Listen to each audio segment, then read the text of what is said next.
আমাদের বাংলাদেশের একটা কালচার আছে যে যখন মানুষ জীবিত থাকে তাকে কেউ ফল ফ্রুট খাওয়ায় না, এমনকি খুব একটা দেখতেও আসে না, যদি দরকার না মনে করে।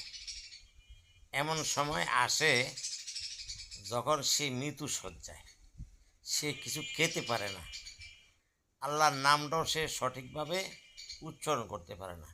তখনই তারা বিভিন্ন ফল ফ্রুট এনে রস করে এমনি করে তাদেরকে খেতে দেয়। আর খেতে দিলেও চাবাইতে পারে না, রসগুলা গাল বাইয়া পড়ে যায়। আবার কেউ যদি চামচ দিয়ে খেতে দেয় সেটাও গিলতে পারে না, সেটাও পড়ে যায়। তো ভাই, কথা হলো এই, দাঁত থাকতে দাঁতের মূল্য যদি কেউ না দেয়, দাঁত চলে গেলে এই মূল্য কোনো কাজে আসবে না, বরং বেকার।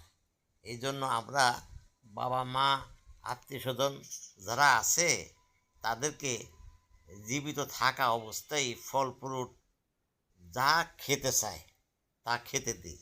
তাইলে আমিও সার্থক, তারাও সার্থক। আর একটা কথা মনে রাখবেন, যারা গরিব হইতে পারে, মা বাবা হইতে পারে, সন্তানের কাছে লজ্জায় বা ভয়ে কিছু বলে না, কিন্তু আপনার মনের থেকেই বলবেন, আম্মা আপনার জন্য এই জিনিসটা আনতেছি, এই কমলা আনতেছি, এই বেদানা আনতেছি। যদি কোথাও না না একেবারে লাগবেই না, তাহলে মনে করবেন যে সে আপনাকে লজ্জায় বলতে পারে না।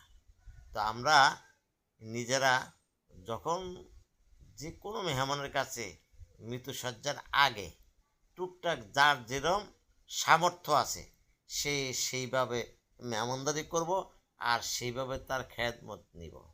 মরার পরেও আমি বুক ফুলাইয়া বলতে পারবো, গর্ব করতে পারবো, আমার বিবেকে সাড়া দিবে যে আমার অমুক আত্মীয় মারা গেছে, আমি মারার আগেই তাদের ফল ফ্রুট দিছি, সে খুশি হয়ে খাইছে এবং কি স্বাদ কি মজা সে বলছে। আর যারা আত্মীয় স্বজন মুরব্বীদের খবর রাখেন না, তারাও একদিন আসবে, তারাও এরকম খেতে পারবে না। এই জন্য দুনিয়াতে বেঁচে থাকতেই তাদের দোয়া লওয়া উচিত। আর আল্লাহ রাসূল বলছে, যারা মৃত্যুসজ্জায় থাকে, এদের মাজুরি হালত বলে, তাদের কাছে দোয়া চাইতে হয়। তারা দোয়া করলে ওই দোয়াটা কাজে লাগবে। আর তাদেরকে দেখতে গেলে সকাল হইতে রাত পর্যন্ত ফেরেশতারা তার জন্য দোয়া করে। আর এটি আমাদের